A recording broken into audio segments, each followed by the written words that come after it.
Oh my goodness. WWE Bad Blood 2024 just ended. Much to talk about. But first,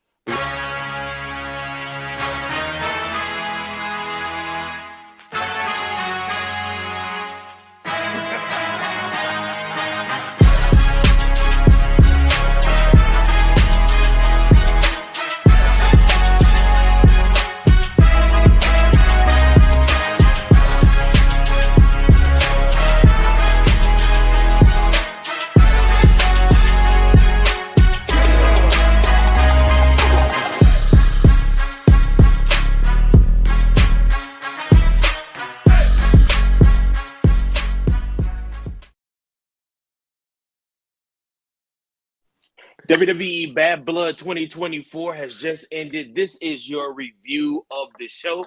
I am your host, Virgil, here with my two lovely co-hosts. I got Coach Man. Gentlemen, always a pleasure. Yes, sir. And of course, I got my man, Killy Vanilli. What's up, brothers? Can you smell?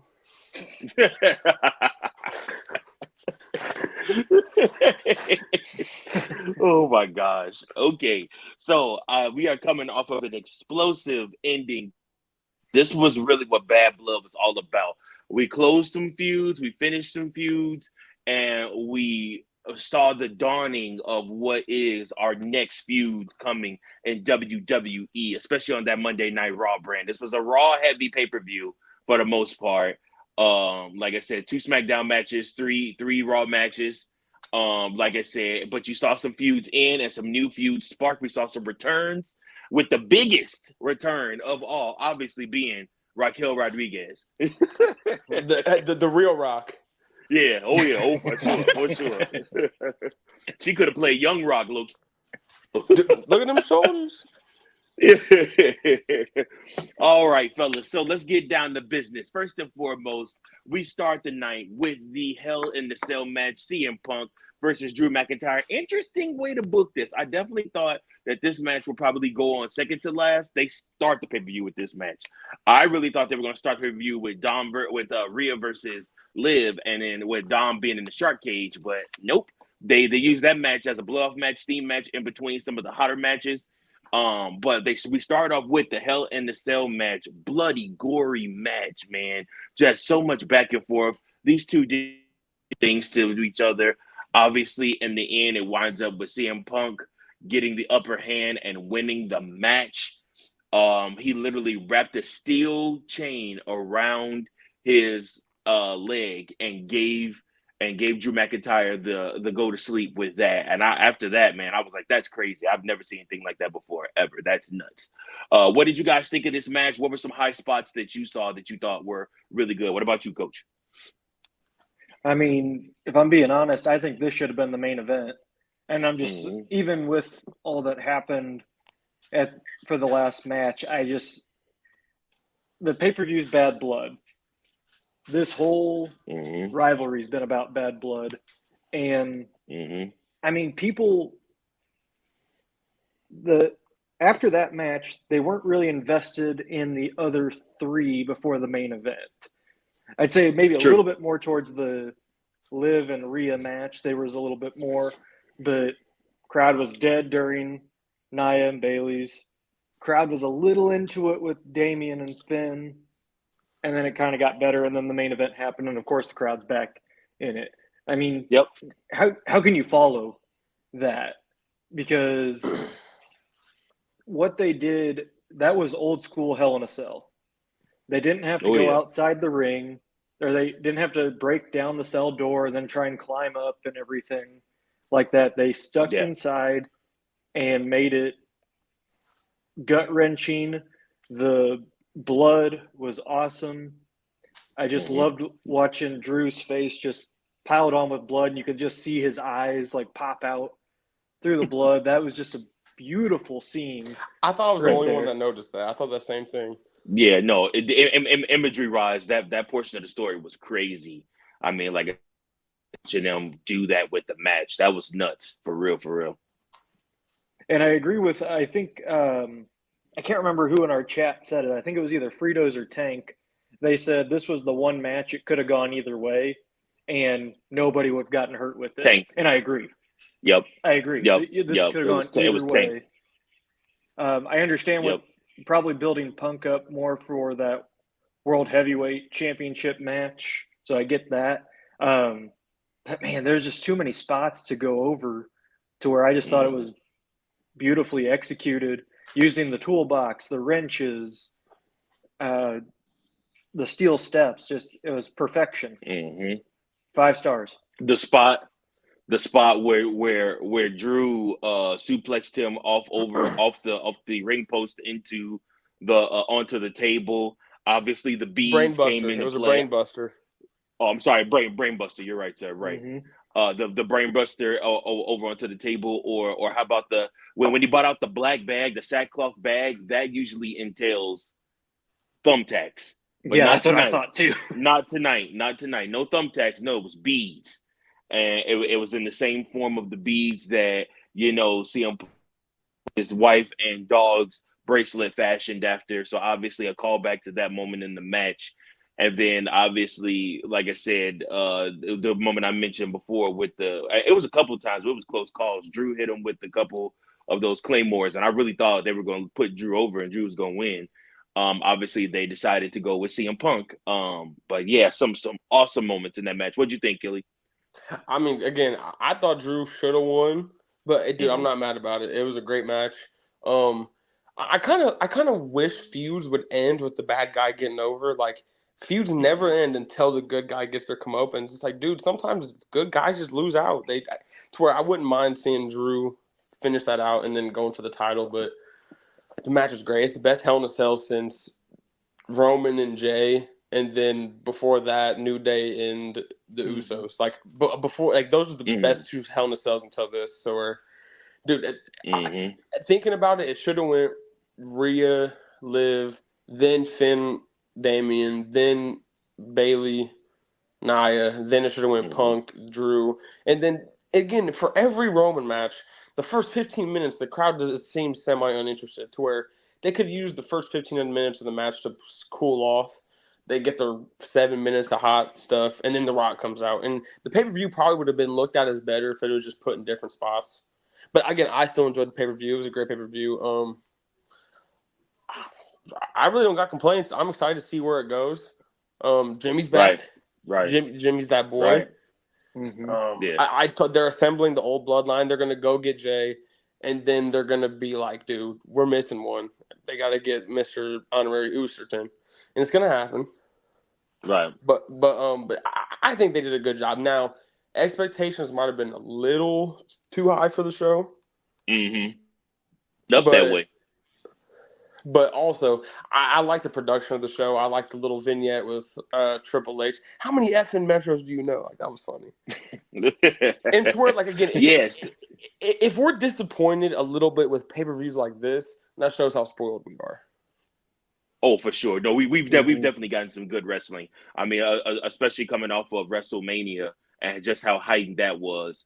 But moving right along with the pay-per-view, we move on to Nia Jax versus Bayley.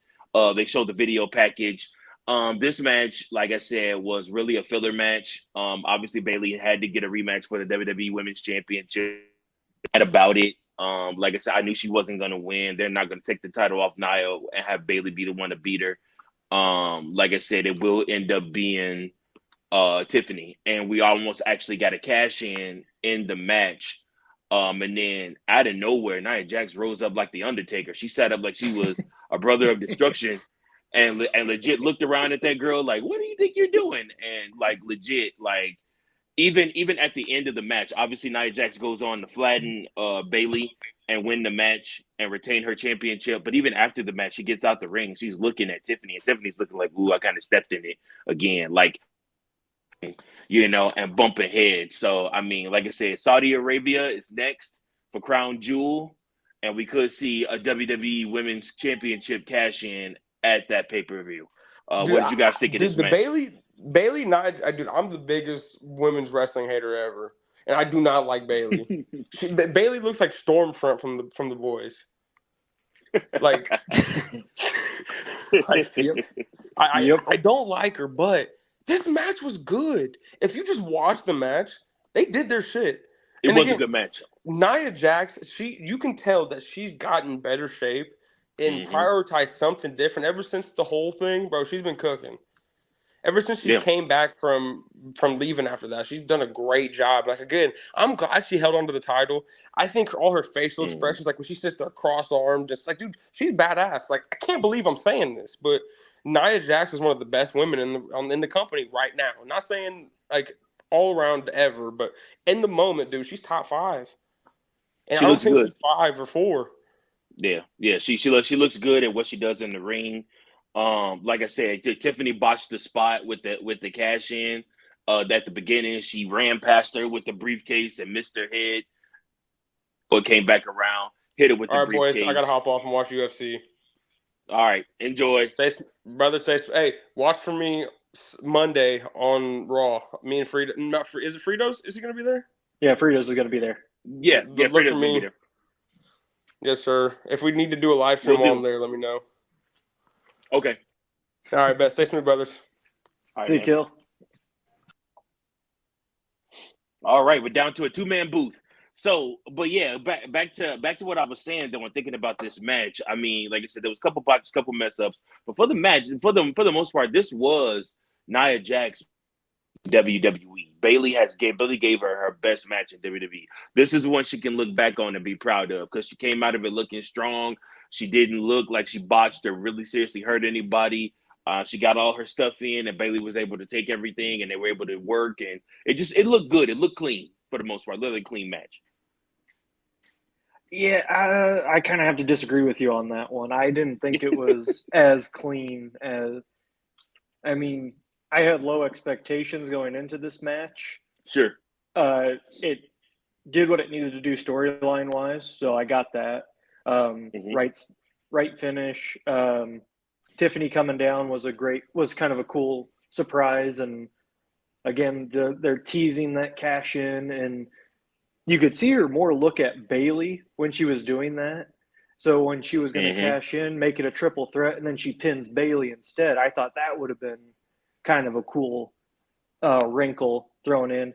But there was just too many. There was botches in the match that I just couldn't overlook, like Nia trying to attempt a hurricanrana.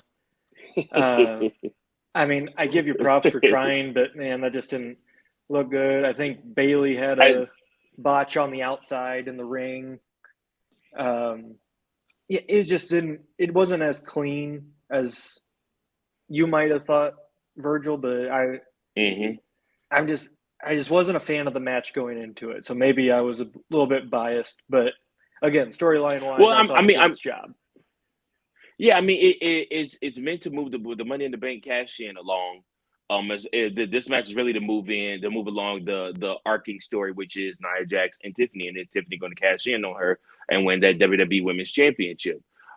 Which again, I definitely think we might see. There has to be some type of title change coming soon, though, because in that Liv Morgan versus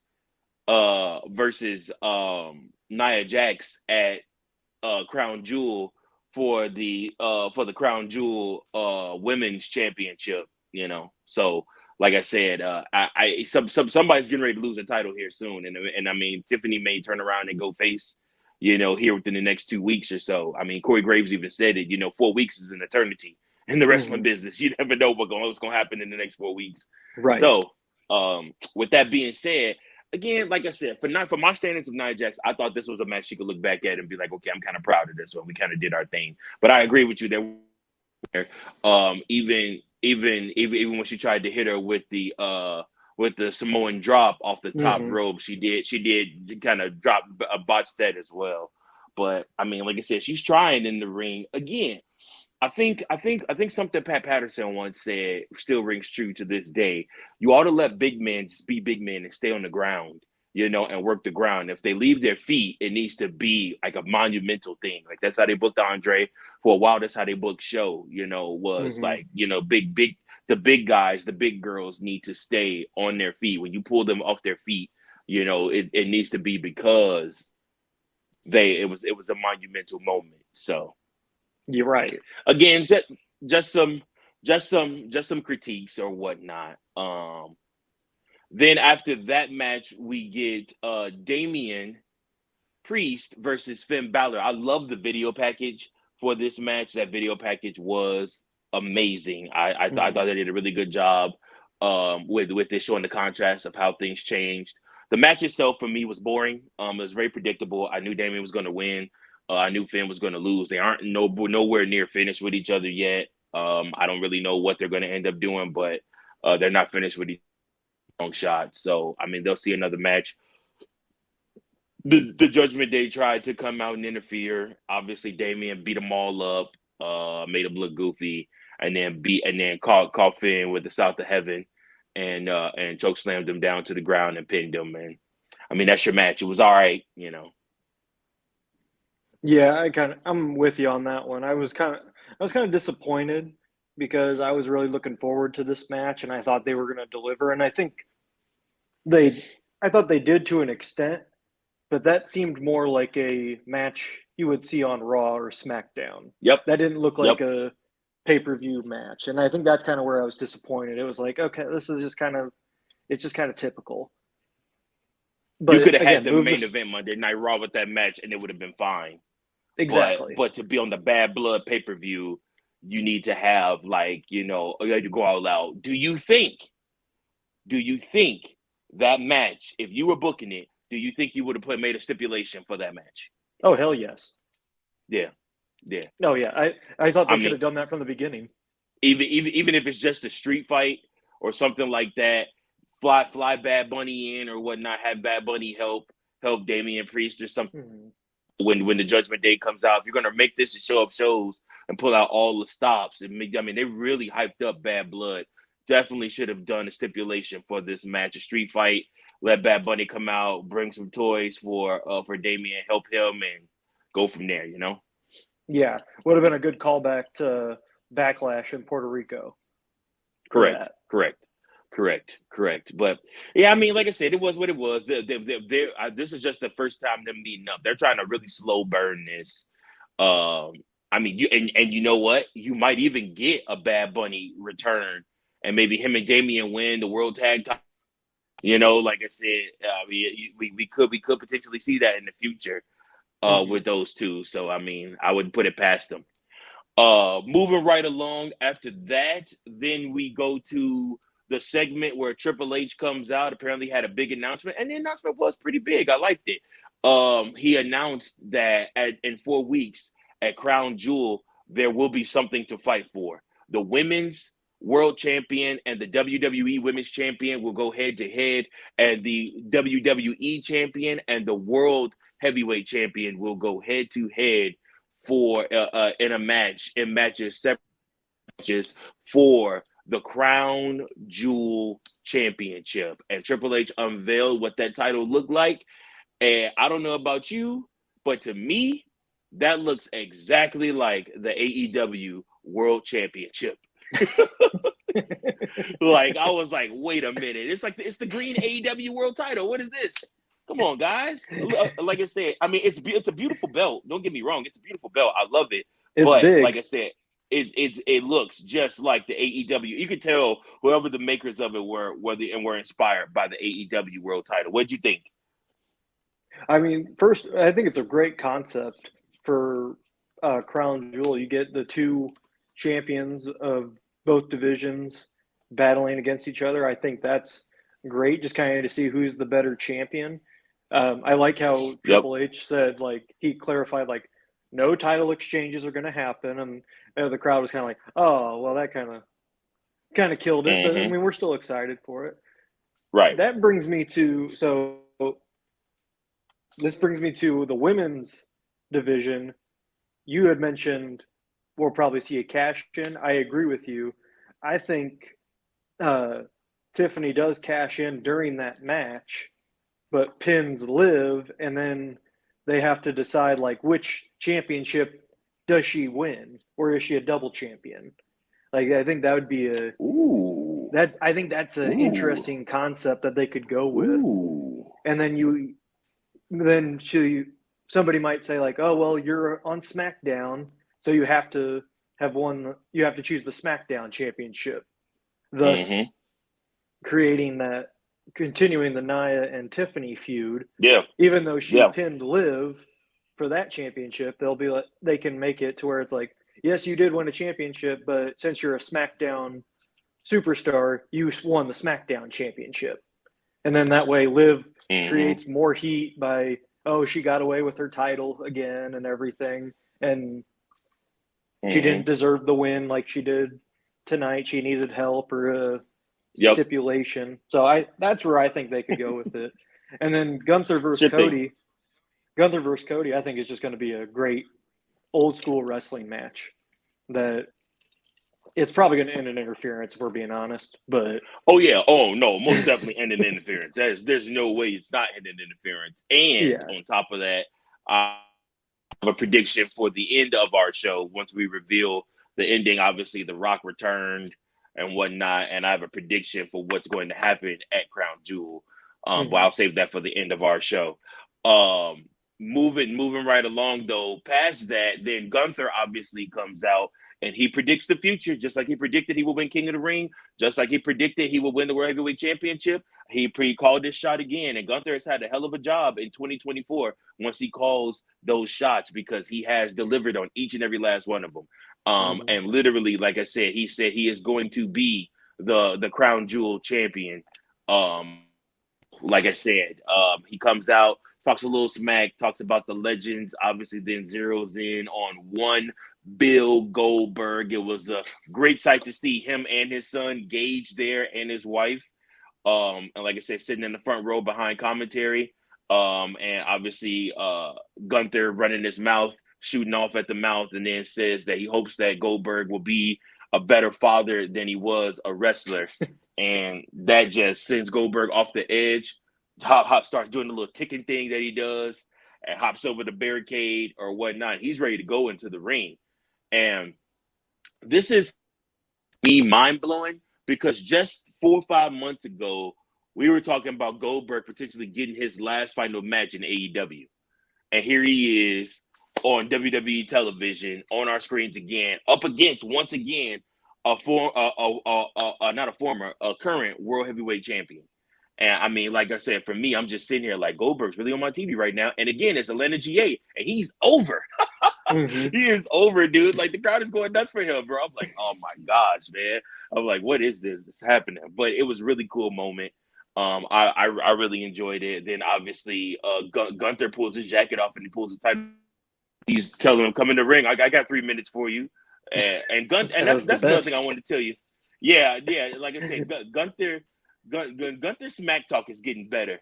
I gave him a lot of crap at the beginning of this year about his smack talk and not really being able to believe in him as a heel. But Gunther's smack talk has gotten so much better, and I'm really starting to appreciate it a lot. So, what'd you think of this moment? Yeah, I thought it was just a nice kind of breather segment. I was actually really surprised. Triple H didn't really say much during when Gunther was talking. He just kind of was like, just kind of stood there and let Gunther talk. And I don't think you see that with a lot of the other superstars that would be in the ring with Triple H. So I found that kind of curious. But yeah, it was a nice callback to when Gunther was giving Bret Hart some hard times and everything, and just clarifying what he said to Goldberg. And it was a good segment, and then built up the match for Monday night when Sammy faces Gunther, because then Sammy comes out, and that's that. That's the end of the segment. Is there a possibility that we see Goldberg versus Gunther at the February pay-per-view in Saudi? I don't think we're gonna. I think what's going to happen is Goldberg's going to cost Gunther the title, because if you heard him, he said, "Hey, buddy, you're next." And when they started playing his music and everything, I think eventually he's going to cost him the title. I don't think it's going to be Monday. It could be, or he might just cost him the match in Saudi. Maybe he's the interference. Maybe when Gunther faces Cody. I don't know, but He's definitely going to interfere. I don't think they're going to have a match, but Okay. he'll definitely cost Gunther the title. Bill Goldberg does want one more match or whatnot, and he does want his farewell match. And like I said, I mean, he's asked for that and been adamant about that. I mean, again, he wants it so bad he was willing to almost to go to AEW to try to get that. So we'll see what happens. But I mean, again, yeah, that was great, man. That was a great moment, great segment. We move on from that segment to Rhea and Liv package, obviously, and then and Dom comes out riding in the lowrider, him and Liv. Special entrance for them. They come out together, and then obviously they're waiting in the ring. The shark cage lowers. Then after the shark cage lowers, obviously Rhea Ripley's music hits. She comes out, and then she's ready to lock Dom into the cage. They escort him over to the shark cage. She grabs the microphone, tells them to lift the cage up. Dude, one thing I noticed about this pay-per-view, they could have fit 2 more matches into this pay-per-view. With how much time, like, in between entrances and parading around the ring and, like, showing off all the stars that were there in Atlanta and everything like that. Like, this definitely could have been a 7-match card. Had this been a Vince McMahon pay-per-view, this would have been a 7-match card, no doubt. 7 or 8-match card, no doubt. Because I mean, you could have fit 2 more matches in there. LA Knight could have defended the U.S. title. Jay might have been able to get an Intercontinental Championship match out of it too. I mean, it was just wow, dude. Like I said, they bought so much time that they didn't need. Yeah, it probably would have been a 9-match card with 2 on the pre-show. That's definitely facts on the Vince McMahon. He would have rushed Kofi and Woods. You guys on the pre-show fighting each other. Yeah, the Woods turn is going to happen on the pre-show when like only half the building's filled and everything. Yeah, big facts. But yeah, again, this match, I mean, was pretty predictable. I knew that with Dom being in the shark cage, I don't know how he would have done it, but I mean, basically Rhea starts the match, beating the crap out of Liv, getting her comeuppance on Liv. Dom somehow picks the lock, like Cole says. He picked. We see the cage door swing open. Then somehow he's trying to get out of it, and as he's trying to get out of it, his foot gets tangled up in the cage or whatnot, and literally we see him dangling upside down from the cage. And Rhea obviously takes her eyes off the prize, which is the World Heavyweight Championship. Has to go get her comeuppance on Daddy Dom, and goes over to him and starts beating him with a kendo stick. As she's doing that, there is Raquel Rodriguez, who shows up out of nowhere and takes out Rhea Ripley, makes her return. Like I said, I was never a big fan of Raquel Rodriguez. I think she might be better fit to be a heel than to be a face. I think she needs to do some real dastardly stuff here in the near future. And you just built up Rhea's next WrestleMania opponent potentially, which could be Raquel Rodriguez. You could draw this feud out to her getting the title back from Liv at in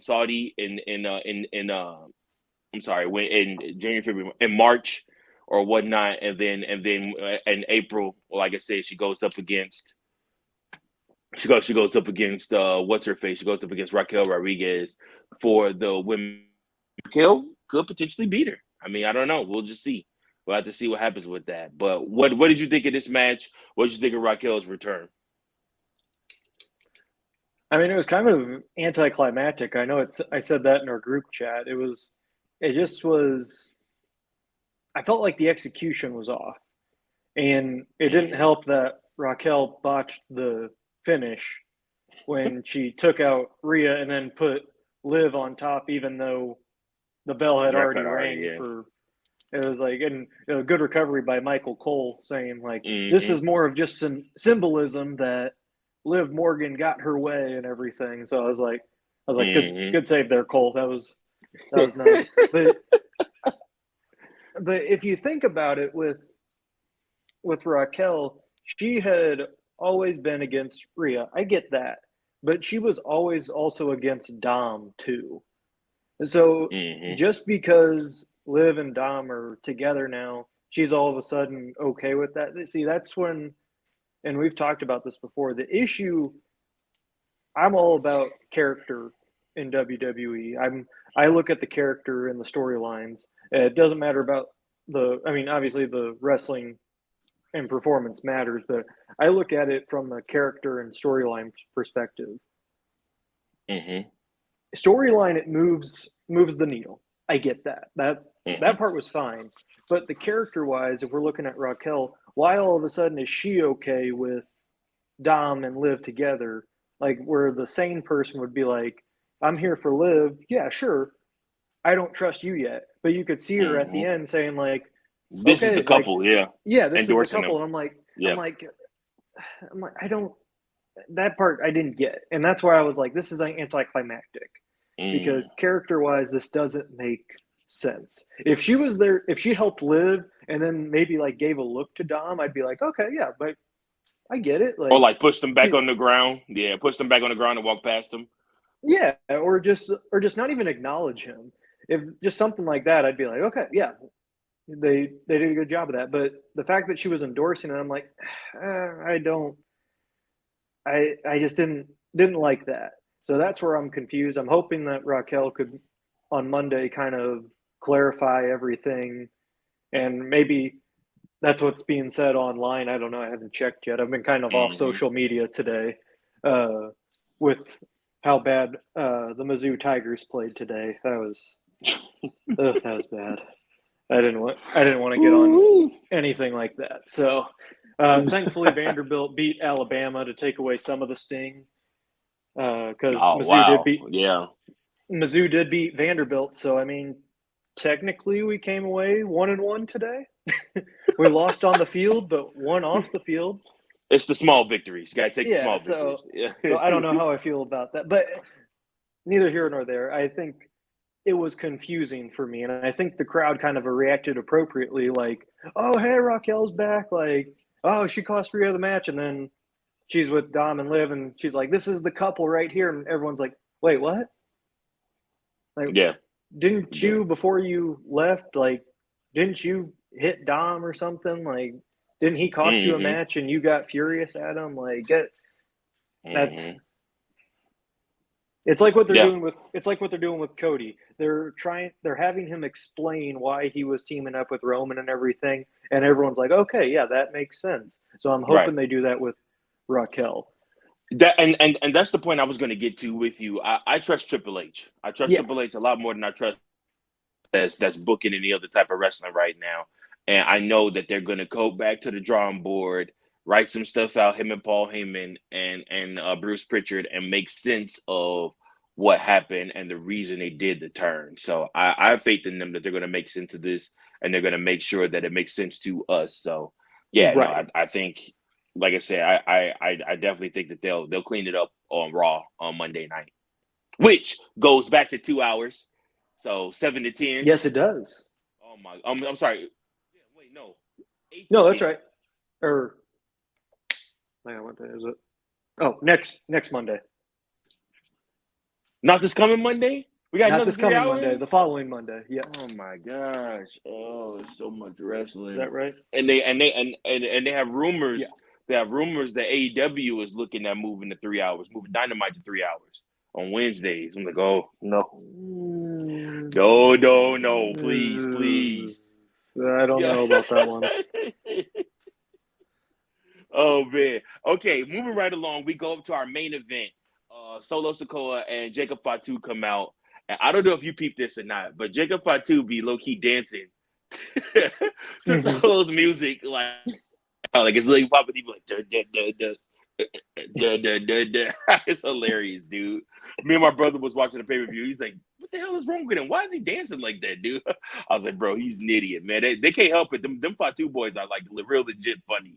Like their family reminds me a lot of my family. Like they can't be serious about nothing. Like even when they try to be serious, they can't be serious. So but yeah, so they come out to the ring, then we go up to a high picture of the ring, and it is the Arkansas Pine Bluff band, marching band that are performing Cody Rhodes And they totally botched all of this. This was all messed up. It was jacked up from the floor up. I don't know if they did practice earlier or not, but like his whole entrance was jacked up because of this. Like the band was playing, and I don't know if they were supposed to keep playing them out or just play the beginning and then stop, but the band kept playing. Then, like I said, they did the doo-doo. Wrestling has more than one royal family, and then nothing.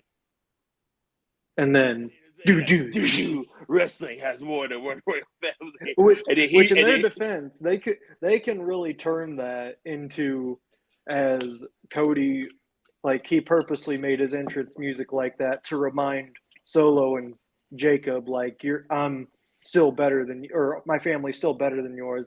They can spin this, right? Still. That's kind of my first thought. I was like, oh, they botched that, but then I'm like, you could spin this though. This is something you could spin. And then, I can see. And then the band kept playing as Cody was coming out to his music. He comes out brand new jacket, and also wearing the mask that he wore at WrestleMania or whatnot and everything like that. I thought he looked great. Love that mask. He gave some nucks to the dancers or whatnot and stuff like that. But yeah, this was a botch. If this had been WrestleMania, it might have been executed a little bit better. I don't know if they practiced enough, the Arkansas Pine Bluff band or not, but yeah, they kind of ruined that moment for with Cody. But then after Cody, obviously there is an orchestra that's out there, and they botched as well. Like you could tell, like the dude was not hitting the timpani drum or whatnot. Oh, really? I didn't Bro, go back and watch it. No, go back and watch it. They were not hitting those drums, and like I said, and they were not playing those instruments. They were, like I said, it was ridiculous. But I thought the singers were off. I was like, that doesn't look like they're matching what they're doing. And I'm not sure. I didn't notice the drums or the instruments or anything. I did notice the singers. I was like, huh. Maybe maybe those are like just two people who are like supposed to be in the back of the orchestra, and they're like, hey, maybe they won't notice that I'm not actually singing or anything like that. They won't notice that I'm just lip syncing this, and right. and I don't have a microphone anywhere around me to be able to say anything or do anything. Right, bro. It was such a botch. But anyways, then Roman comes out and he is ripped to shreds, bro. He looked like a superhero in the most way. Like he looked so good. Like, yes, Roman Reigns, my man. That's a champion. That's your guy. That's the head of the table. And like I said, and the crowd was over for him. I mean, like I said, he comes out, he throws up his one and everything like that. The match begins. Cody wants to start off the match. Roman looks incredulous at him, like, you sure you want to do this? Are you sure you want to start this? And whatnot. And Cody, I got you. I'm going to do it. I'm going to do what I got to do. So literally, Cody starts the match. And it's a lot of back and forth, a lot of posturing, a lot of maneuvering. It was a Roman Reigns style match. They worked slow, very slow. And like I said, because I've known Cody to pick up the pace in his matches a lot and kind of move a little bit quicker. But yeah, but like I said, but CM Punk. I was thinking about CM Punk versus Cody Rhodes, how good that would be. Anyways, Cody Rhodes then tags in Roman. Roman works the match for a while, and they kind of go back and forth, find the upper hand on them, kicking the crap out of Roman. I mean, and they're just working together seamlessly as a team. The bloodline is, and finally, Cody and Roman start to take off. This thing starts breaking down. Somehow Solo Sikoa ends up on top of the announce table. Cody Rhodes looks back, gives Roman Reigns the salute, and then jumps off of the top rope over onto the table on top of Jacob Fatu, which is what Jacob Fatu did to Cody Rhodes in his debut in the WWE. So, like I said, a call back to that moment. Cody Rhodes kept his word. Roman Reigns kept his word. And then, obviously, Roman gets the crowd going, gets jumping, gets everybody in the feeling and whatnot. Solo standing up, staggering. Roman Reigns hits him with a big ooh-wah. And as he does so, you begin to see the Tongan brothers come out and they are trying to interfere in this match and get Roman's attention. Then it looks like Solo is finna get his comeuppance, finna give him the thumb. And like I said, then he drops him because he turns around and he looks, and there is my man Jimmy Uso, who reveals himself, gives 2 super kicks to the Tongans, Roman, Solo Sikoa, and boom, that is your match. And then after the match, obviously the big moment, a couple of big moments happened. After the match, Jimmy and Roman hug each other, and that was a great moment. The crowd goes wild for that moment while Roman's music hits and whatnot. And then after that, they get out the ring, lead the ring together. Oh, then wait, no, okay, so they get out the ring, lead the ring together. Cody Rhodes is standing in the ring. Well, no, they kind of Roman and Cody kind of acknowledge each other, and then that's it. Yep. And then they get out the ring, and then go ahead. Yep. Then they get out the ring. Then obviously the new bloodline comes into the ring and beats up on Cody, and you audibly hear Jimmy saying, "OTC, it's your call. What we gonna do? We gonna go help him or what? What we gonna do? We gonna go help him or not, man?" And Roman's like, "Yeah, come on, let's go." And so literally he runs into the ring. They run into the ring, which Roman didn't do much. His back was hurting him, so he literally grabs one of the tongues, pulls him out, hits him. But Jimmy has missed 4 or 5 months of action. So for him, like I said, he's up and raring to go, and he's flying everywhere in those moments. And so, like I said, it was really great to see them help out Cody, and then obviously Roman goes over to the WWE Undisputed Championship, the title he held for for a very long time, and he picks it up, he hands it to Cody, and he acknowledges him again, and they acknowledge each other, and then after that, Cody lifts the title up, and as Cody is lifting the title up, if you smell, and then the Rock's music hits, and then obviously really insane about that. They don't even know how to act now. They're like, "Oh my gosh, the Rock music hits, the Rock comes out, he's got his vest on, he's got the chain, he's got the People's Championship title belt on as well," and literally we're sitting here like, wow, look at all this that's happening right now in front of us. The Rock does not walk down to the ring. You see a shot back into the ring, and there's Jimmy and Roman standing on one side, and then there's Cody standing over on the other side next to them. They're looking at each other, and they're looking back at the Rock. The Rock, the music stops. The Rock goes,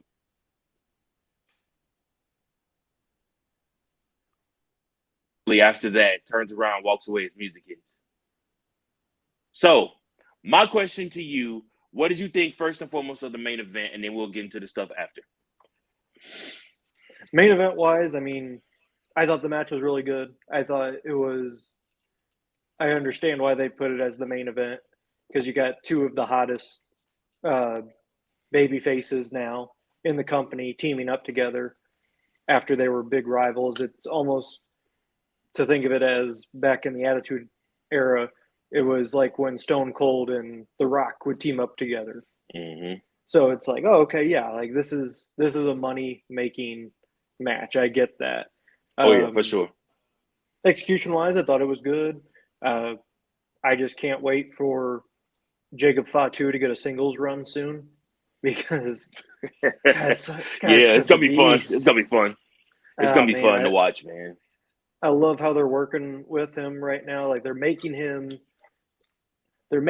dangerous, but not like over the top dangerous to where you're like, okay, you have to book him as he's got to win every single match. Like he's a believable one of those guys, if that makes sense. He's not a Brock Lesnar. But they kept him strong because Solo ate the pinfall. Yes. And the fact that Cody, anytime he kept hitting him, kept yelling, stay down, and Graves on commentary just kept saying, Fatu just will not drop. This is how strong he is and everything. So even in defeat, he still looks great. Yeah, he's phenomenal. Phenomenal athlete. I was talking to my brother and I was telling him, I was like, this dude's gonna be the guy. He's older, So he won't be the guy for long, but this dude's gonna be the guy, man. If he can stay healthy and he's gonna be a guy, a major player for some time to come within this business because he's got all the tools, man. He's got everything, bro. He can talk on the mic. He's funny. He's got charisma. Jacob Fatu, I can't say enough good things about him. Him and Roman Reigns gonna make some money together too here soon. Yeah, and also if you noticed when I think it was Cody's entrance when that was happening, you could see Jacob actually talking with the referee and everything. And I think that's the first time I wonder if that was kind of on purpose for them to show that, to maybe kind of tease the human side of Jacob, because everyone portrays him as this monster, which rightfully so he is. And right. Maybe like kind of hinting at that, like, hey, he's human. And it almost looked like they were like he was trying to make the ref laugh and everything, because the ref was trying to, like, he had his ears, serious. He was like that, and he was like you could see his facial reaction change, and then Jacob's still the same, and every time once in a while you'd see him go like that with his hair. And I wonder if he was just doing that to make Cody or Roman laugh, because it was just so unnecessary. For sure. Hair too, and it's like, dude, you got dreads. Why are you wetting your hair? Like, that's insane. Like, that's nuts. I don't know. But what'd you think of after that? Yeah, that's what I was gonna get to. I really thought we were gonna hear Cody say, like, hey, you want that rematch? And towards the end there, and I thought that would have been a cool moment of like, yeah, let's set this up, Survivor Series or something. But then The Rock comes out to interrupt it and everything. But we didn't get that. We just got The Rock coming out. Just seemed more of a tease on. Yep. Because I was looking, like, I knew he wasn't coming down to the ring. So I was looking at his hands or his pockets. I was like, does he have a microphone? Is he going to say something? And then I didn't see anything. So I was like, okay, yeah, they're just teasing this. He's not gonna do anything. So that's all it was. It was just a tease, him showing. But a tease to who is my thought. Is it a tease to Cody? Here. Is it a tease to Cody? I mean, like I said, because he did say he was coming back, and he said when he came back, he was coming back for Cody Rhodes. Or to Roman Reigns, like, you lost 1, 2, 3, you're finished. You know, like I said, so we don't know. Now, rumor is that that WWE is in no rush to do the Roman Reigns Rock stuff. Like Rock and Cody Rhodes is going to happen first. And as soon as Mania this coming year, and then after that, you'll go into the Roman Reigns Rock storyline more so. But like I said, Roman Reigns has plenty to work with. We're working with his cousins and feuding with them, among other challengers and everything like that too. But then you also got Kevin Owens still waiting in the wings too. So I don't really know what exactly is going to happen. We'll see. But like I said, it should be very, very interesting in the next couple of months. So I'm also wondering, because when The Rock made his entrance, if you watched the Tongans and Jacob Fatu leaving the arena, that you could hear, I think it was Tongaloa say, "We got to get out of here," like, like knowing that's probably who they're answering to, and they know they're in trouble, so they're like, "We got to get going." Yep. And my thought is he's pointing at Solo, of like, I gave you your chance, you blew it. I didn't think about that. And now he's gonna get somebody else to try and take down Cody Rhodes, or in this case now, Roman Reigns. Yeah. Wow. I didn't think about that. That's a good point. And maybe bring in Zilla Fatu to kind of potentially maybe make Jacob Fatu the new tribal chief of the new bloodline, kick Solo out. Zilla Fatu comes in as the right-hand man to Jacob Fatu. That's my ideal situation. I think it would work out. That's really good booking. I would make the new bloodline more believable, that they mean business. They're not going to tolerate losing like that, because you remember Paul Heyman said to Solo, winning and losing has consequences. And that's Yep. kind of what they've been based on, is winning and losing And has Solo's consequences. been doing and Solo's been doing a lot of losing. Yeah. So that would help to put Solo back into, instead of a leader role, back into maybe a some type of team player role. And like I said, somewhere where he's more cash and a little bit more believable. I mean, he's been all right as a Tribal G. I said, but him and Roman got to have their match too first, and Roman has to get the Ulafala back from him, or they beat him up, and then The Rock puts the Ulafala on Jacob Fatu. Either way, something's gonna happen here real soon within the next 2 months, because we definitely getting Bloodline versus Bloodline at War Games, and I can't wait for that. It's gonna be amazing. Can't wait either. Yep. So, folks, this has been your 2025 Bad Blood review. Virgil here with my man Coachman, just chopping it up. It's still 2024. Did I say 25? You said 25. You're getting ahead of yourself. Goodness gracious. Man. I don't even know if they're going to do Bad Blood in 25. 2024 Bad Blood I know we're looking review. forward to 25 baseball season because the Cardinals and Cubs sucked for us. So we're trying. I understand where your head's at. Please. Just bring change, please. Oh man, but yeah. So 2024 Bad Blood review. We appreciate you guys for hanging out with us. There is no live show tomorrow coming out. This is it for the week, and we will return next week with some more content after Raw, Dynamite, NXT, and SmackDown happen. Until then, come for me, guys. I need you guys to make sure social medias everywhere. Like I said, we have all different types of social medias out there. We're some are everywhere. Make sure you're following us, and also keep those booking pencils sharp. Keep on booking. Until next time, from Virgil and Coach. Appreciate you.